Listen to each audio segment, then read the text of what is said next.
ایمان کا مسئلہ ہے۔ میں مختصر کرتے ہوئے اپنی بات کو علامہ مفتی جاوید نواز نوری صاحب کی بات کو ملاتے ہوئے اپنی بات ختم کرنے لگا۔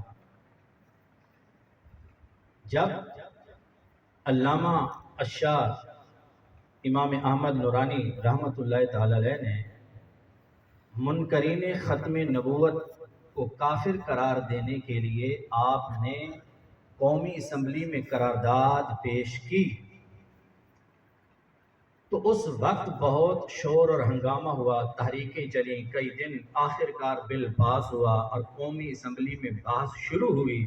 قادیانیوں نے کہا ہمیں بھی موقع دیا جائے، تو امام شاہ احمد نورانی نے کہا بالکل آؤ مقابلہ کرو۔ اب وہ آئے اور مناظرہ انگلش میں ہوا، اور پھر اندازہ لگائیں انہوں نے کئی سوال کیے، کئی سوال، شاہ احمد نورانی ان سب کے جواب دیتے گئے، سبحان اللہ، سب کے سب سارے جواب دے دیں گے۔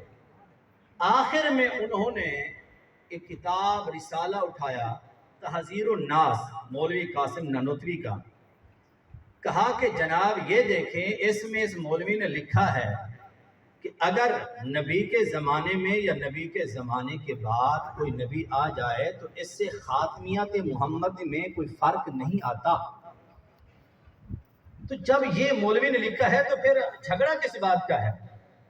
اس وقت فضل الرحمان کا والد محمود الرحمان بیٹھا تھا، تو آپ نے کہا اب دو جواب اس کا، تو وہ منہ چھپاتے پھر رہے تھے، تو شاہ احمد نورانی نے کہا سنو، ہمارے بڑوں نے اس بات کو لکھا ہے کہ جس نے اس بات کو لکھا کہ حضور کے بعد کوئی نبی آ سکتا ہے وہ بھی کافر ہے، تم بھی کافر ہو۔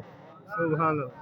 لیکن میں اگلی بات کو لے آنا چاہتا ہوں، جو میں اپنی بات جملہ ختم کرنے کے قریب، جب یہ بات کی نا اس میں اس نے ایک بات یہ بھی لکھی کہ اگر اللہ چاہے تو یک جنبش، ایک جنبش سے قلم سے کروڑوں محمد بنا دے۔ اگر اللہ چاہے تو ایک جنبش سے قلم سے کروڑوں محمد پیدا کر دے۔ تو سنیوں کے شیر علامہ فضل حق خیر آبادی نے آپ نے للکارا، کہا تم نے کہا ہے کہ کروڑوں محمد ایک جنبش سے قلم سے کروڑوں محمد پیدا کر دے؟ کہا ہاں۔ کہا دلیل ہے؟ کہا کیا دلیل ہے؟ کہا ان اللہ علی کل شیء قدیر، بے شک اللہ ہر چیز پر قادر ہے۔ اب اندازہ لگائیں، پتہ چلا کہ جو عشق مصطفیٰ کے بغیر قرآن پڑھتے ہیں، قرآن پڑھ کے گمراہ ہو جاتے ہیں، قرآن پڑھ کے گمراہ ہو جاتے ہیں۔ آپ نے کہا ٹھیک ہے اللہ ہر شے پر قادر ہے، اچھا ذرا یہ بتاؤ شے کسے کہتے ہیں؟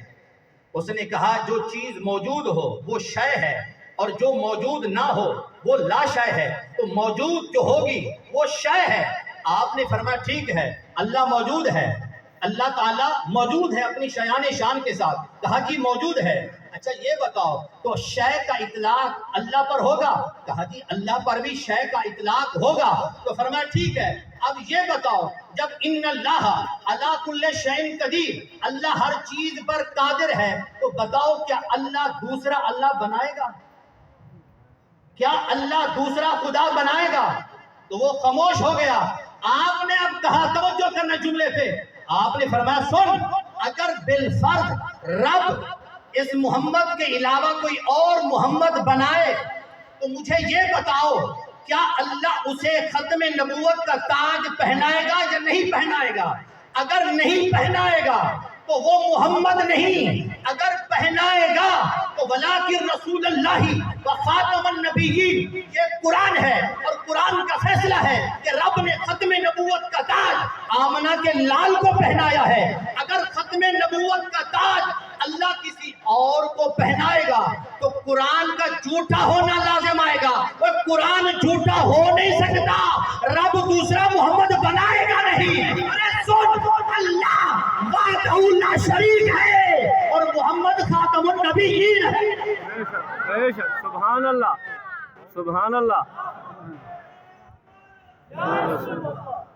اللہ وحدہ لا شریک ہے اور محمد خاتم النبیین ہے۔ آخری ایک یہ جو ہے کہ اب جیسے علماء کا وقت جمع ہوا ہے دعائیں لینے کے لیے، میں کوئی خطاب تو نہیں کرنے کے لیے، آپ کو اس کی اہمیت کے لیے ایک بات کہ مولانا غلام غوث ہزاروی رحمۃ اللہ تعالی علیہ، ان کے ڈاکٹروں نے ان کے بیٹے کے بارے میں کہہ دیا، بڑی قابل توجہ بات ہے، یہ آج کا پیغام لے کے جائیں آپ، تو ڈاکٹروں نے کہہ دیا کہ آپ کا بیٹا شام تک فوت ہو جائے گا۔ آنکھوں میں آنسو، گھر والے بھی رو رہے ہیں کہ آج ان کی خدمت کر رہے ہیں۔ تھوڑی دیر گزری، گھر میں خدمت کر رہے تھے، دروازے پہ دستک ہوئی، کچھ لوگ آئے، ملے، سلام دعا، خیریت سے آئے، کہا حضرت ہمارے علاقے میں قادیانی کئی دن سے آیا ہے، لوگوں کو گمراہ کر رہا ہے، مہربانی فرمائے اب چلیں ورنہ امت گمراہ ہو رہی ہے۔ اب آنکھوں میں آنسو تھے کہ بیٹا مر رہا ہے، شام تک ڈاکٹروں نے کہا دنیا سے چلا جائے گا۔ بیوی کو کہا بیگ تیار کرو، کپڑے تیار کیے، چل پڑے، بیوی نے ہاتھ پکڑا، بیٹا مر رہا ہے اور تو جا رہا ہے۔ بیٹے نے کہا ابا جان چند سانسیں باقی ٹھہر جائیں، تو کہا بیٹا تیری ملاقات اب مجھ سے کہ حوض کوثر پہ ہوگی۔ سبحان اللہ۔ اب سنو، اڈے پہ پہنچے، پیچھے لوگ بھاگتے ہوئے آ گئے اور آ کر کہا مولانا غلام غوث آپ کا بیٹا فوت ہو گیا ہے، چلیں غسل دے دیں، جنازہ پڑھ کے پھر جائیں۔ اب سنیے جملہ، اب سنیے جملہ، مولانا غلام غوث نے کیا کہا؟ مولانا غلام غوث نے کہا جناب تم جاؤ، کیونکہ میرا جنازہ پڑھنا جو ہے یہ فرض کفایہ ہے۔ سبحان اللہ۔ جنازہ پڑھنا فرض کفایہ ہے اور امت کو گمراہی سے بچانا یہ فرض عین ہے۔ میں فرض عین کو چھوڑ کر فرض کفایہ کی طرف نہیں جانا چاہتا، میں حضور کی امت کو گمراہی سے بچانے کے لیے جا رہا ہوں۔ میرے بیٹے کا جنازہ پڑھ کے دفن کر دینا۔ آپ گئے، اللہ کی مدد ہوئی، وہ قادیانی بھاگ گیا، 3 دن بعد آئے، قبر پہ گئے، رو رو کے بیٹے کی دعا مانگی، مالک ختم نبوت پہ پہرا دینے کے لیے گیا تھا، میرے بیٹوں کو بخش دے۔ رات کو سوئے، بیٹا خواب میں آیا، کہا ابا جی آپ نے ختم نبوت پہ پہرا دیا ہے، رب نے میری قبر کو جنت کا باغ بنا۔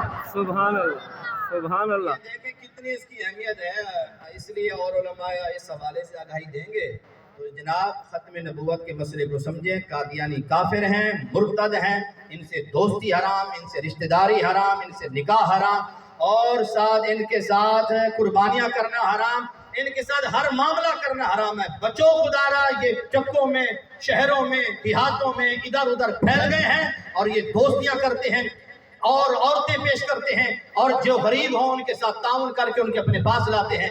تو یاد رکھ لو سب سے بڑی چیز جو ہے وہ ہے انسان کا ایمان۔ اگر ہم سب نے حضور کے دامن کو نہ چھوڑا ہوتا تو آج یہ ذلت رسوائی نہ ہوتی۔ آج یہ ذلت رسوائی کی وجہ ساری کی ساری یہی ہے کہ ہم نے حضور کے دامن کو چھوڑ رکھا ہے۔ اللہ حضور کے دامن کو مضبوطی سے تھامنے کی توفیق عطا فرمائے۔ وآخر دعوانا ان الحمدللہ۔